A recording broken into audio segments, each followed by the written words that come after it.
অনেকবারই দেখেছি আমরা রিসেন্ট যখন ক্রীড়া উপদেষ্টা আসলে তার সাথে দেখেছি আমরা এবং কথা হচ্ছে তামিম অ্যাজ এ প্লেয়ার আসবেন কিনা বলে আবার কোনো মানে বড় কোনো রোলে আসবে কিনা এবং আমরা জানি যে তার সাথে কিন্তু হাতুর আপনি একটু বলবেন যে হাতুর আপনি স্পষ্ট একটা মত পেয়েছে যে হয়তো বা আমরা অনেকে হচ্ছে প্রত্যাশা করি যে আপনি আবার এখানে স্থানে থাকবেন তো সেই ক্ষেত্রে তামিমের ক্ষেত্রে আপনার স্থানটা কি তামিমকে কি আমরা কোনো রোলে দেখতে পারবো আমরা কি আবার মাঠে দেখতে পাচ্ছি নাকি অন্য কোনো জায়গায় দেখতে পাচ্ছি এক্ষেত্রেও কিন্তু প্লেয়ারের যে সবচেয়ে ইম্পর্টেন্ট যে তামিম কি চিন্তা করছে প্রথম তার সাথে কথা বলা দরকার মানে এই দিক সেদিন না ঘুরে Tamim is a very sensible ছেলে and I think one of the best we have ever produced in Bangladesh.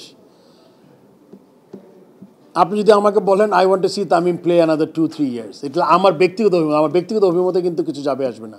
Or fitness হবে, ওর টিমে আসতে হলে কী করতে হবে এটা কিন্তু সব যে ডিপার্টমেন্টগুলো আছে। বাট আপনি যেমন প্রেসিডেন্ট বলেন যে অফ দ্য রেকর্ড আপনাকে জিজ্ঞেস করি আমি ওকে দেখতে চাই 2 বছর আরও ক্রিকেট খেলুক, আমি চাই আর কি।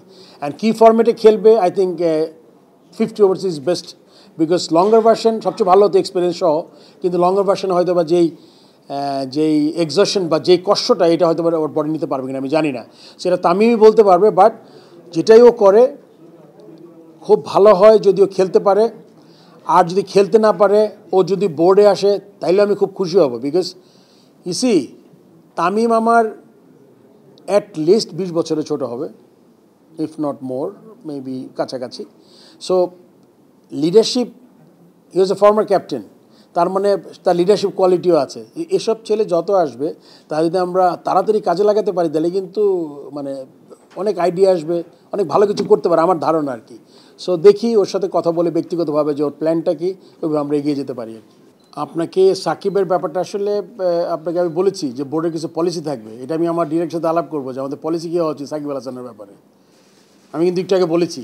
সো ওইটা ইট ফলস ইনটু দ্যাট যে আমাদের বোর্ডের সাথে আলোচনা করব যে সাকিব এখন যে স্টেটে আছে সেই স্টেটে কি সে কি ক্যান হি কন্টিনিউ। অবশ্যই ডিপেন্ড করে যে আপনার এই যে 2টা টেস্ট ম্যাচেস আছে তারপরে কি হবে, তখন এটা বোর্ডের একটা পলিসি ম্যাটার হবে এটা। কেননা আপনার চিফ সিলেক্টর কিন্তু একটা ইন্টারভিউ দিয়েছে আমার কাছে ভালো লেগেছে যে হি ইজ লাইক পলিসির যদি তাকে যদি বোর্ড থেকে বললে দেওয়া হইতো যদি ওকে নিও না তাহলে কিন্তু এটা পলিসি ম্যাটার হইতো, তাহলে সেই দায়িত্বটা বোর্ডের উপরে দিয়ে দিত যে না এসে বলে যে ওরা সিলেকশনের বাইরে চিন্তা করো। কিন্তু যেহেতু ছিল না সে সাকিব ঢুকে গেছে। এখন সাকিব বাইরের থেকে ঘুরে ঘুরে খেলতে পারবে কিনা এটা আরেকটা ব্যাপার যেটা আমরা খুব সিরিয়াসলি এটা দেখবো। আরেকটা কোয়েশ্চেন কি আতিক?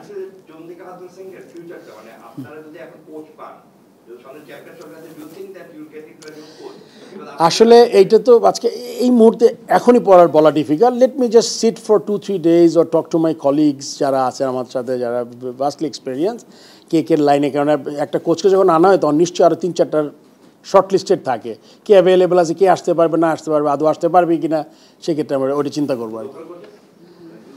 ইয়া very important. I mean local coaches মানে আমার মনে খুব ভালোভাবে আছে।